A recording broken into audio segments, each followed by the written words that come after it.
Bonjour chers frères et sœurs en Christ, que la grâce, la paix et la miséricorde de notre Seigneur Jésus-Christ soit abondamment multipliée. Shalom et bienvenue dans cette nouvelle vidéo du 7 minutes de pain quotidien du 16 août 2025. Nous poursuivons notre lecture dans le livre de Actes des Apôtres, chapitre 7, et nous allons lire aujourd'hui le verset 17. Le verset 17. Ayant déjà vu dans la vidéo précédente le verset 16, où le Saint-Esprit nous rappelait que nous sommes passagers et voyageurs sur la terre et que nous devons toujours vivre comme tel, sachant que nous avons une patrie céleste qui est meilleure. Et rappelons-nous que nous sommes toujours en train de voir Étienne dans sa défense devant le Sanhédrin parce qu'il a été accusé injustement par des personnes qui, voyant qu'il ne pouvait résister à sa sagesse, ont sudoyé des personnes pour venir lever contre lui des fausses accusations. Et le Saint-Esprit, au travers de sa bouche, a pris le contrôle pour parler depuis Abraham, remonter jusqu'à Jésus-Christ, expliquant les Écritures, leur montrant que Jésus-Christ est Dieu, le Messie qui devait venir, afin de sauver quelques-uns, si le Seigneur le permet, qui sont dans cette foule en train de l'écouter. Nous lisons dans le verset 17 qui nous concerne aujourd'hui. Le temps approchait où devait s'accomplir la promesse que Dieu avait faite à Abraham. Et le peuple s'accrut et se multiplia en Égypte. Amen. Amen, amen, amen. Donc, qu'est-ce que nous voyons? Nous voyons que le temps s'approchait. C'est-à-dire que Dieu avait fait une promesse. Le temps s'approchait où devait s'accomplir la promesse de Dieu. Mais sauf que quand le temps est en train de s'approcher comme ça, ceux qui sont en train de vivre cela, ils ne savent pas que le temps de Dieu est en train de s'approcher. Pourquoi? Parce qu'ils sont esclaves en Égypte. Vous voyez que Dieu a fait multiplier le peuple. Or, maintenant, Étienne avait la révélation pour savoir, la révélation par cet esprit pour savoir que le temps de la promesse était déjà en train d'approcher, puisqu'il a la révélation et puis il a aussi les Écritures. Il y a les Écritures qui sont là.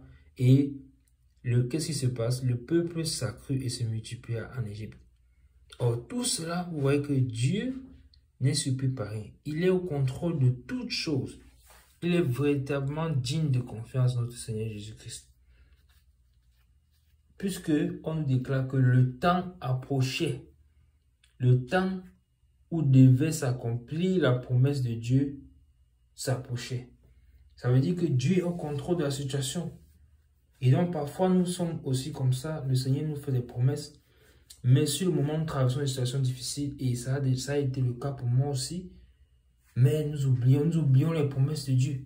Ou bien nous doutons des promesses de Dieu. Mais cela ne doit pas être notre partage, mes bien-aimés. Lorsque nous nous rendons compte que nous avons douté des promesses du Seigneur, que nous avons fléchi, nous devons demander pardon au Seigneur et nous repentir. Parce que lui, il est fidèle. Il est toujours fidèle pour accomplir sa parole. La parole ne peut pas sortir de sa bouche et rentrer vers lui sans avoir accompli le but pour lequel cette parole a été relâchée. Dans ce temps-là, ça se rapprochait. Et le Saint-Esprit nous donne l'indice révélateur de comment mesurer le fait que ce temps est en train de s'approcher. Du fait que le peuple se multipliait en Égypte. Amen. Pourquoi? Parce que c'est parce que le peuple va se multiplier en Égypte que le nouveau pharaon, qui n'avait pas connu Joseph, va se dire, ce peuple est en train de se multiplier. Si jamais on nous attaque, il risque de se mettre avec l'adversaire et dominer sur nous. Vous voyez, voilà donc comment cette pensée va monter dans le cœur de ce pharaon à cause du nombre du peuple d'Israël sans cesse croissant. Or, Dieu a permis cela qu'il puisse s'accroître véritablement pour que maintenant, à cause de cette pensée que le pharaon a eue, il va maintenant se lever et commencer à les persécuter. Et c'est suite à cette persécution qu'ils vont maintenant prendre le chemin du désert où Dieu va envoyer Moïse pour se glorifier. Mais nous n'allons pas entrer en profondeur parce que certainement, nous viendrons là-dessus dans les prochaines vidéos. Mais vous voyez ce que nous voulons montrer, ce que le Saint-Esprit nous montre ici, il nous met l'accent sur le fait que Dieu est au contrôle de tout. Dieu a toujours le contrôle. Toujours. Il est l'initiateur et le début et la fin. Et même au milieu, c'est lui qui est là. Il est l'alpha et l'oméga. Donc, rien ne lui échappe. Il n'a pas oublié la promesse qu'il avait faite à Abraham. Il n'a pas oublié. Donc, si nous les hommes nous oublions, lui n'oublie pas. Quand ton père et ta mère t'abandonneraient, moi l'Éternel, je ne t'abandonnerai jamais. Jamais le Seigneur ne peut oublier une promesse qu'il nous a faite. Même si nous regardons les circonstances, elles ont l'air pénibles, difficiles, où on a l'impression que le Seigneur nous a abandonnés. Non, il ne nous a jamais abandonnés et il ne nous abandonnera jamais. Il a dit, lorsqu'il retournait vers le Père, il a dit, je suis avec vous jusqu'à la fin du monde.